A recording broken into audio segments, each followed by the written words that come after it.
gimana ya, mau jujur, tapi karena tahu situasi agama di Indonesia itu sensitif, jadi orang tuh nggak berani jujur. Iya. Padahal kan realitanya kalau misalnya kita jujur sama diri sendiri, kita belum paham nih, belum dalemin, tapi kita mau belajar, itu harusnya lebih bisa motivasiin orang gitu. Iya. Itulah kenapa aku bilang Indonesia itu sebenarnya pemahaman terhadap agamanya itu belum dewasa. Belum dewasa. Jadi contoh ya, orang Indonesia mereka senang ketika ada orang yang misalnya berbuat salah, karena mereka tuh jadi kayak lebih benar gitu maksudnya. Itu karena IQ-nya rendah, karena pendidikannya rendah, atau emang karena ajaran agamanya salah? Menurutku karena orangnya. Karena ajaran agamanya justru nggak begitu. Contoh misalnya, kita mulai dengan sesuatu yang sangat fantastis ya di dalam Islam ya. Di dalam Islam kita tuh nggak boleh untuk menghina orang yang berbuat maksiat. Nggak boleh menghina. Kita nggak boleh menghina, kita nggak boleh benci dengan orang yang membuat maksiat. Kita boleh benci dengan maksiatnya boleh. Tapi kita nggak boleh benci sama orangnya dan nggak boleh menghina orangnya. Contoh ya, semua orang tahu kan bahwa saya berzina itu kan buruk ya, sesuatu yang nggak bagus. Iya benar. Tapi kalau kita ketemu dengan pezina, kita nggak boleh terus, oh dasar lu pelan gitu aja, pakai bahasa-bahasa kasar dan segala macam. Karena kata para ulama, kalau ada orang yang melakukan seperti itu, dia menghina orang yang berbuat maksiat, maka ulama sepakat nanti sebelum dia mati, dia akan diuji oleh Allah dengan dosa yang sama dan lihat bagaimana dia bereaksi. Berarti sebenarnya solusinya ya, untuk mendekatkan orang ke Islam, kita harus membuat mereka baik, kita harus membuat mereka pintar dulu. Betul. Pintar perlu nggak? Sangat perlu banget. Ingat nggak tadi aku bilang, tugasnya Nabi dan Rasul itu adalah pertama kali meningkatkan taraf berpikir umat, meningkatkan taraf berpikir orang. Berarti pintar dulu. Pintar dulu, karena agama nggak cocok untuk orang agama nggak cocok untuk orang yang nggak pintar. Berarti pintar dulu. Betul, karena jadi gini ya, lu pernah bilang kan ya, bahwasanya ada orang-orang yang ketika dia beragama justru menjustifikasi dia untuk berbuat kasar. Dia berbuat kasar untuk orang tuanya, untuk temen-temennya. Bayangin lu, pas mabuk-mabuk bareng, mereka nggak pernah ribut tuh ketika mabuk bareng. Ini pas gue sholat Jumat pertama kali, diceritain kayak, kamu kalau ketemu sama orang yang non Muslim, paksa mereka masuk Muslim, gunakan force kalau perlu gitu loh. Itu kata dia. Iya. Dan itu kayak sebenarnya balik lagi kan, sebenarnya bukan agamanya yang bikin gue nggak kayak serak waktu itu. Perspektif sama, nggak serak sama agama karena orang-orang beda-beda orang punya beda-beda value dan mereka mentranslate-nya tuh jadi kayak kok ini bukan yang seperti diajarkan sama agama. Betul. Makanya kalau balik lagi pada pertanyaan tadi, orang berpikir itu yang cocok untuk masuk Islam. Iya, berarti nasibnya gimana di Indonesia? Nah, makanya sebenarnya kita harus naikin dulu grade-nya orang-orang Indonesia untuk berpikir. Aku nggak bilang mereka suruh keluar semua dari agama Islam ya, enggak. Tapi caranya adalah gimana caranya literasinya mereka naik. Nah, ketika literasi mereka naik, agamanya jadi compatible buat mereka. Karena agama apapun bro, dipegang sama orang-orang yang nggak pinter, ini jadinya ngerusak. Itu benar. Itu kan ya. Apakah mereka ngebom? Apakah mereka bisa nyakitin orang lain? Dari segi sederhana nggak bisa untuk bisa padu dengan orang lain, nyari ribut terus. Nah itu kan orang agama tuh. Coba bayangin ya, tiba-tiba dia baru belajar 1-2 dalil, dia kemudian gunakan tuh untuk buat ribut sama temen-temennya. Nah, itu problemnya tuh. Kalau habis pintar ya. Oke, itu kalau itu mah PR panjang banget sih. PR panjang di banget. Indonesia tuh panjang banget bikin orang pintar. Lu mau tahu cerita lucu? Ustadz Adi Hidayat tuh belajar Islam aku nggak tahu berapa tahun.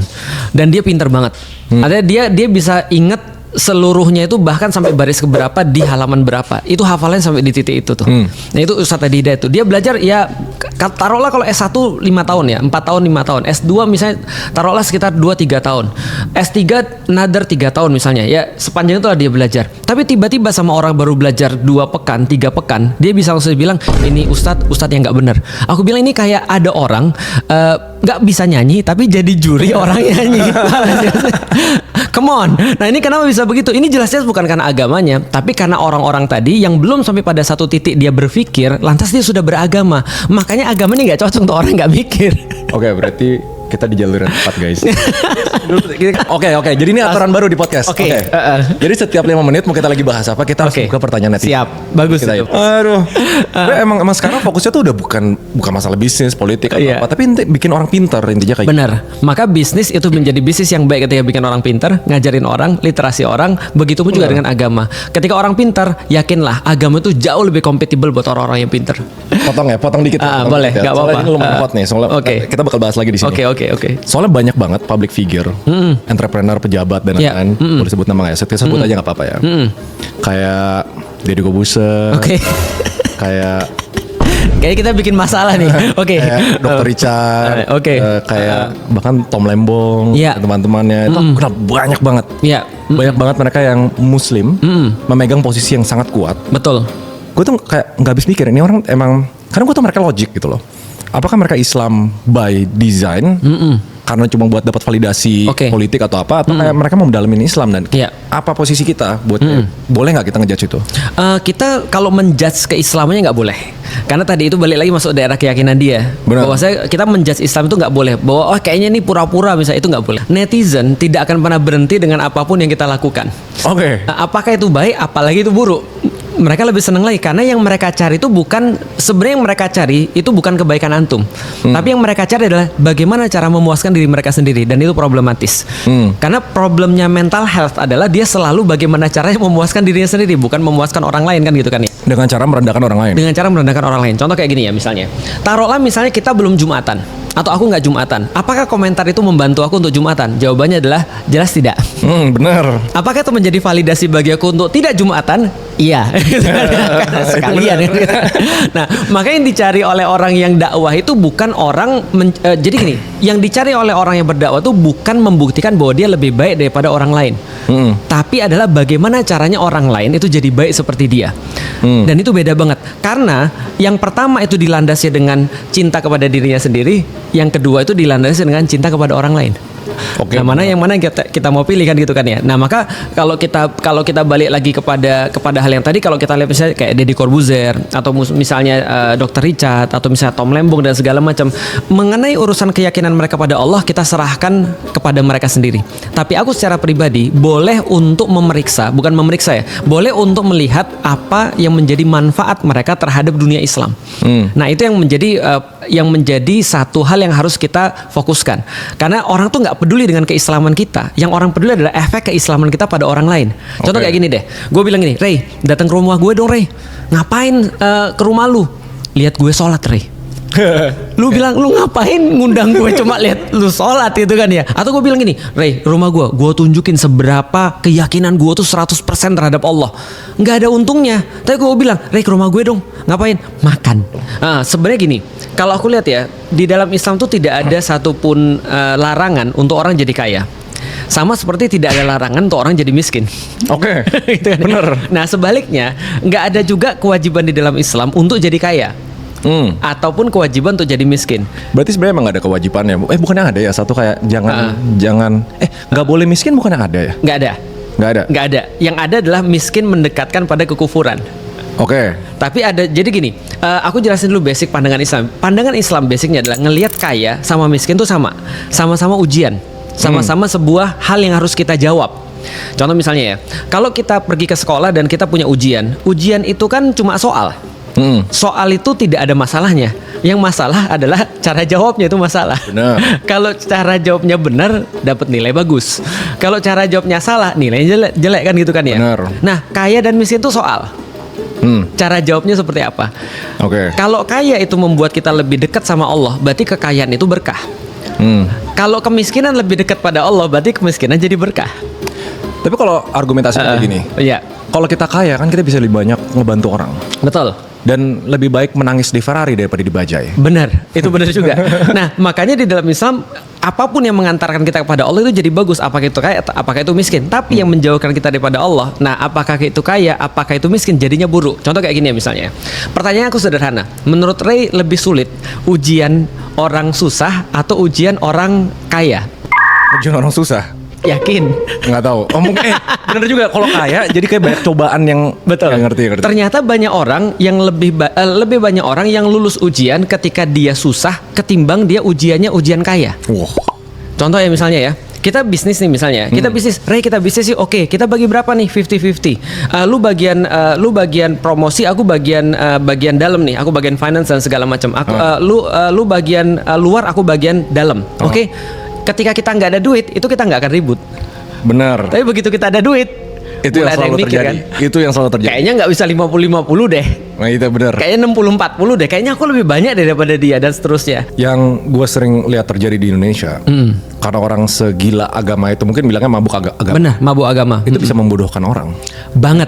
Dan itu yang kayak in a way ya, setiap ngobrol sama orang yang dalam banget soal agama, kayak ngomong agama, nggak tahu kenapa udah jadi di belakang kepala tuh, waduh ini orang udah mabok agama, betul. Nggak bisa diomongin secara logika, nggak bisa karena kenapa realitanya begitu?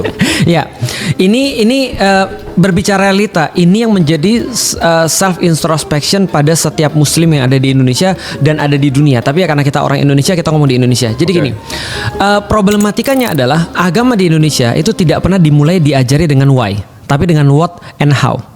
Karena diajari dengan what and how, kebanyakan mereka jadi problem, jadi masalah. Contoh ya, sederhana. Kenapa kita bilang misalnya ada orang beragama dia semakin misalnya sulit untuk diajak untuk rasional, untuk diajak untuk ngobrol secara logika. Karena dari awal dia melihat agama itu tidak rasional. Dia nggak mulai dengan why, dia mulai dengan what and how. Contoh ya, kita berbicara tentang takdir misalnya. Berapa banyak lu ketemu orang Muslim, lalu kemudian bilang, kalau sudah takdir pasti jadi punya kita. Kalau belum takdir itu nggak jadi punya kita. Itu kalau dimaknai bagus, Rey, itu keren banget. Kenapa? Karena membuat orang kalau dia dapat sesuatu, ini bukan saya, ini Allah. Nah balik lagi, yang orang yang bisa bertanya why, betul. Itu orang yang punya taraf berpikir. Oke. Guru-guru menaikkan taraf berpikir. Termasuk Ray menjadi guru karena menaikkan taraf berpikir orang. Nggak harus jadi ustadz kan? Menaikkan taraf berpikir itu sudah menjadi salah satu tugas yang paling berat di dalam Islam. Karena itu berat banget. Kalau nggak berat nggak akan jadi tugasnya para nabi kan gitu kan ya.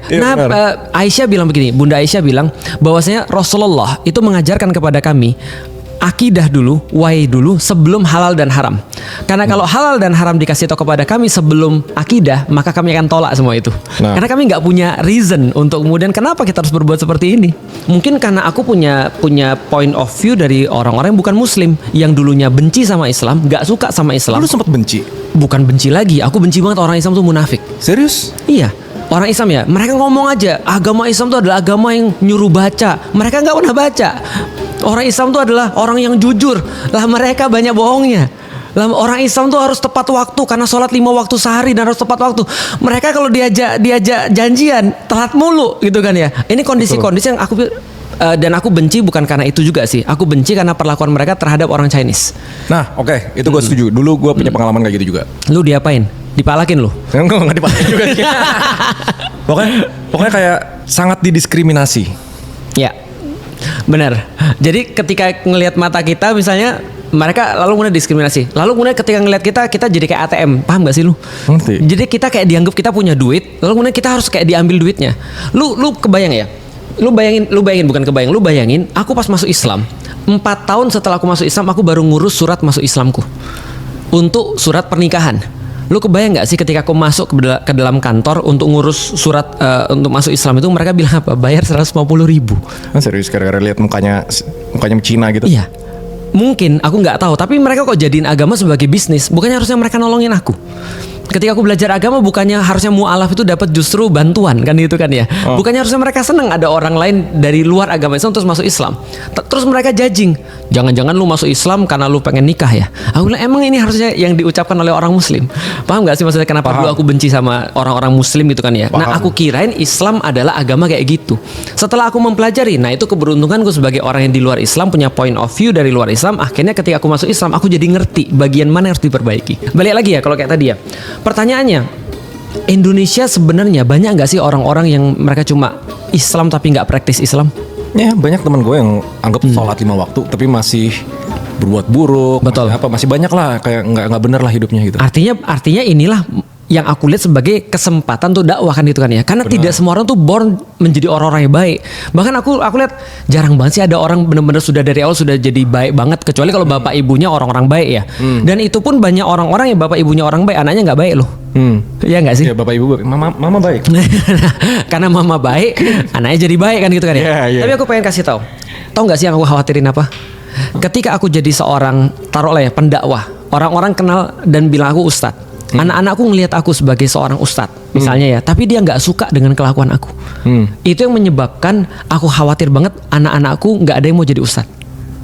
Ngerti. Karena kebanyakan para pemuka agama, anak-anak yang nggak ada yang mau jadi pemuka agama karena sebel sama bapaknya. Karena sebel sama bapaknya, bukan sebel sama agamanya kan? Betul. Karena sebel sama bapaknya jadi sebel sama agamanya.